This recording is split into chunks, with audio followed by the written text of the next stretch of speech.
ndak perlu belajar, ndak perlu beriman, yang penting kaya. You terhormat kalau you kaya. Kalau you tak kaya, sekalipun you beriman, sekalipun you berilmu, maka you tak akan pernah dihormati. Karena hari ini yang berbicara adalah materi. Bahkan hari ini dalam urusan-urusan agama pun bisa mereka mencari keuntungan dan kepentingan.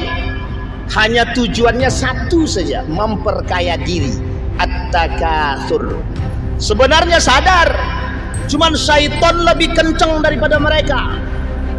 Sehingga tak salah kalau Nabi bilang ketika komunikasi dengan iblis, iblis bilang, kata Nabi, siapa saja kawanku daripada kawanmu nanti di hari kiamat, kata Nabi, man rufaqa'uka min ummati yaumal qiyamah, kata Nabi.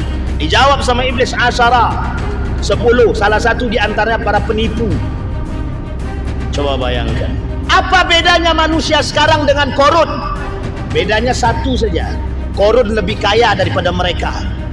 Sama-sama mempertuhankan hawa nafsu, sama-sama tidak mau bayar zakat, sama-sama tidak mau sedekah, sama-sama melipat gandakan uang melalui ribawi.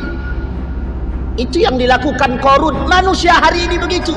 Para rentenir-rentenir, pelaku ribawi yang menyediakan riba-riba itu sama dengan Korun itu. Kata Korun, mau pinjam uang silahkan pinjam, 100 juta kembalikan 200 juta. Itu kurang Korun apa sekarang? A'udzu billahi minasyaitonir rajim. Bismillahirrahmanirrahim. Assalamualaikum warahmatullahi wabarakatuh. Alhamdulillahirabbil alamin. Alhamdulillahilladzi arsala rasulahu bil huda wa dinil haqq liyudhhirahu 'alad dini kullih. Wa kafa billahi syahida. Asyhadu an la ilaha illallah wahdahu la syarika lah wa asyhadu anna Muhammadan 'abduhu wa rasuluh la nabiyya ba'd.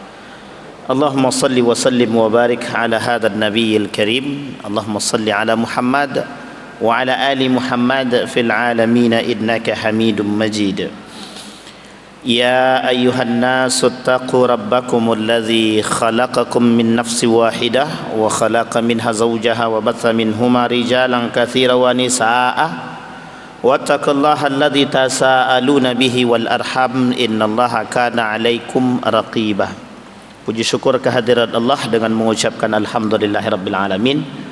Bersalawat kepada Nabi dengan mengucapkan Allahumma salli ala Muhammad wa ala ali Muhammad fil alamin innaka Hamidum Majid. Wa qala Allah ta'ala fil Qur'anil Karim, dhahara al-fasad fil barri wal bahri bima kasabat aydin nas liyudhiqahum ba'da alladhi ma 'amilu la'allahum yarji'un. Shadaqallah. وقال النبي صلى الله عليه وسلم عن أبي هريرة رضي الله عنه قال سمعت رسول الله صلى الله عليه وسلم يقول سيصيب أمتي داء الأمم. وقال يا رسول الله وما داء الأمم؟ قال الأشر والبطر التكاثر والتناجس في الدنيا التباغض والتحاسد حتى يكون البغي. صدق الله.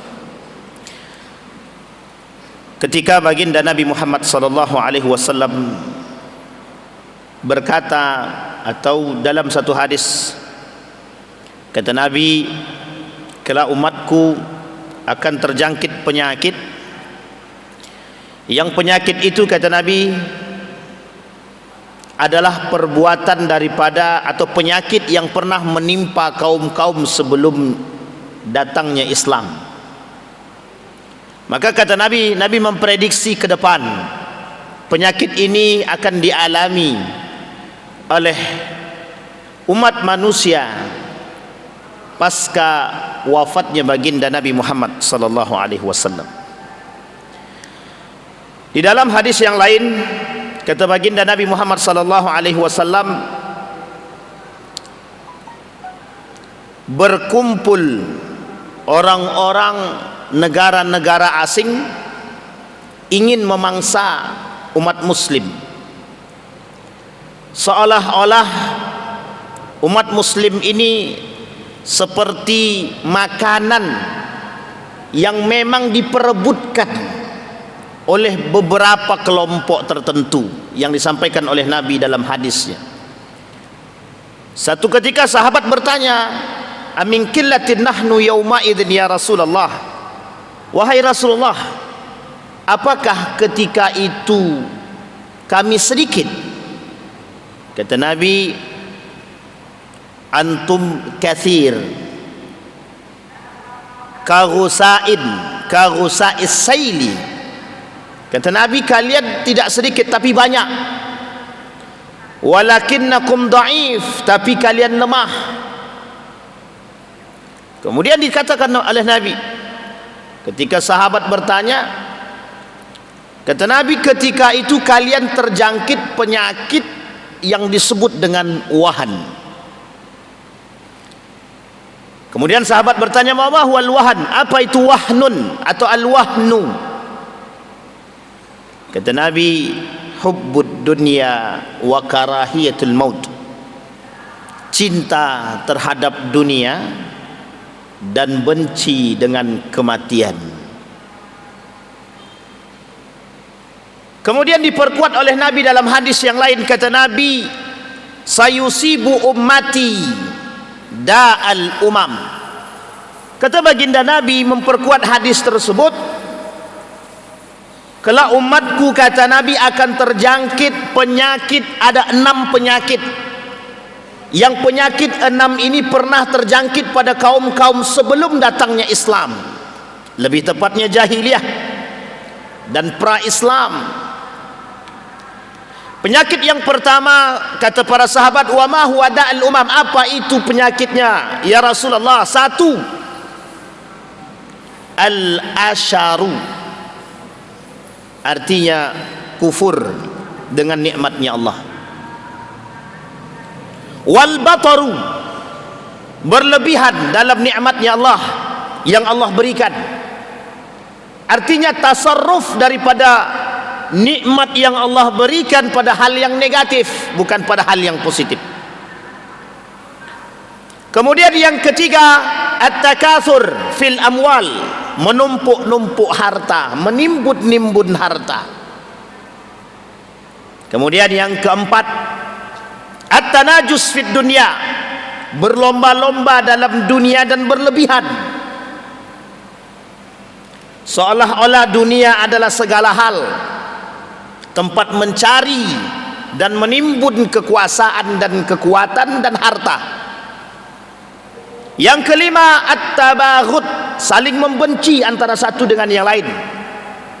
Dan yang keenam, kata Nabi, at-tahasud, saling iri antara satu dengan yang lain. Kita rujuk pada hadis yang pertama.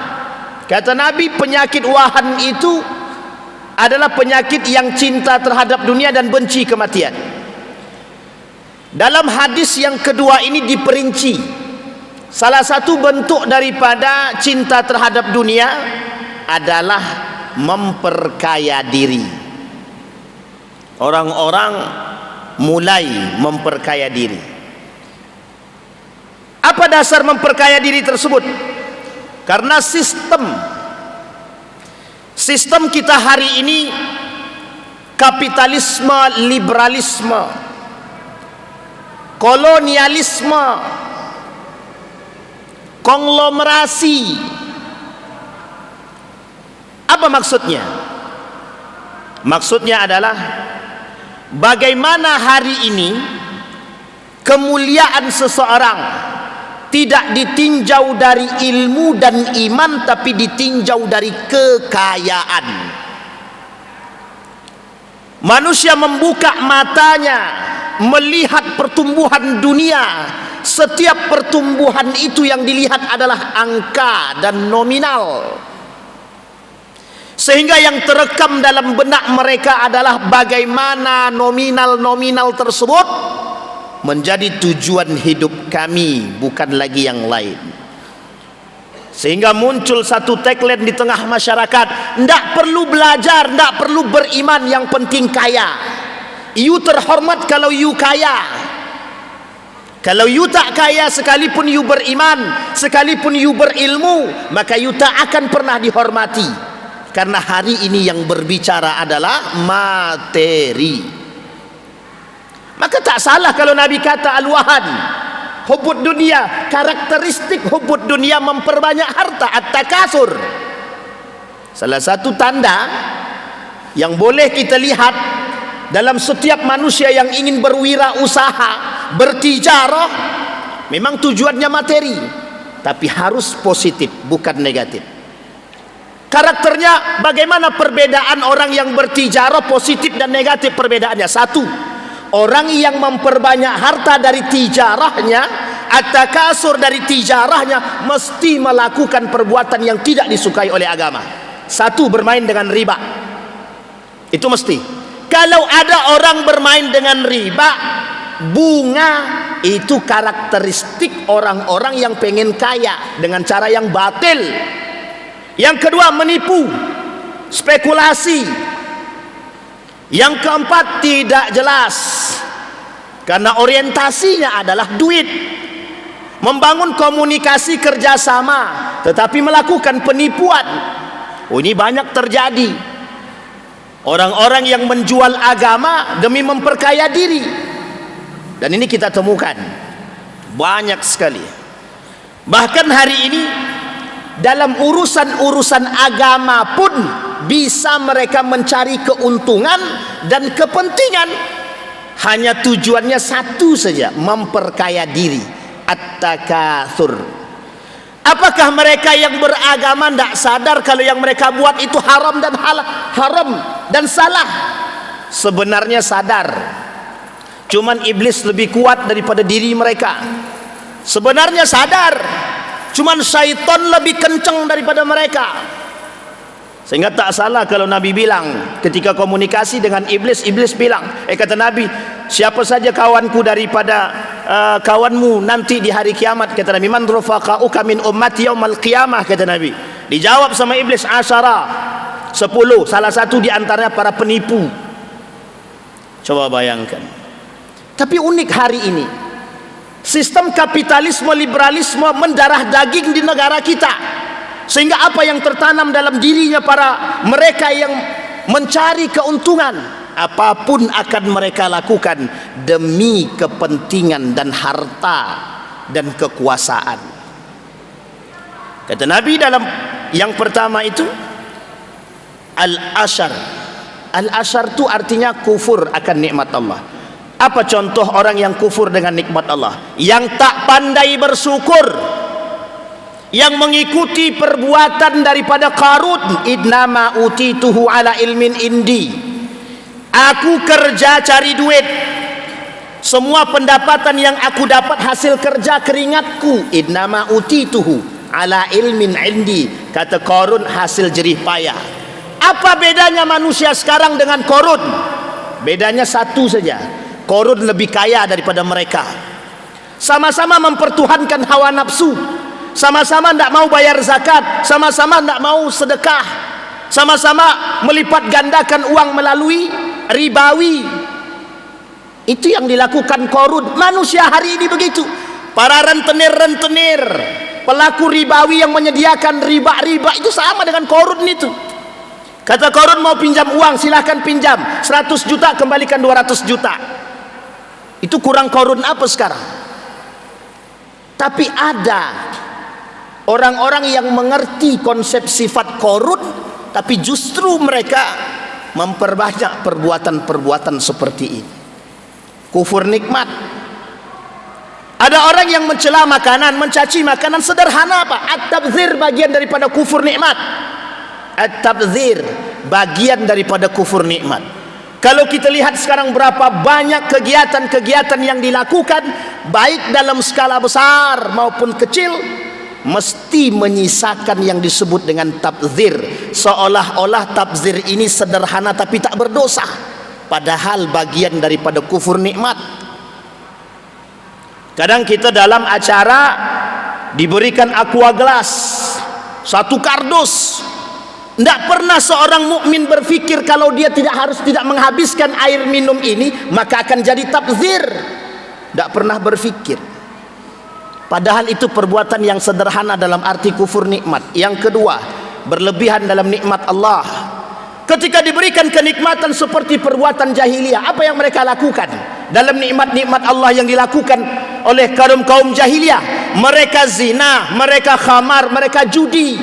Hari ini pesta foya, berfesta semua, tabzir semua. Mereka lakukan perbuatan yang sama sekali tidak dekat kepada Allah, justru bermaksiat kepada Allah. Ini bagian daripada melakukan perbuatan yang tidak disukai oleh Allah.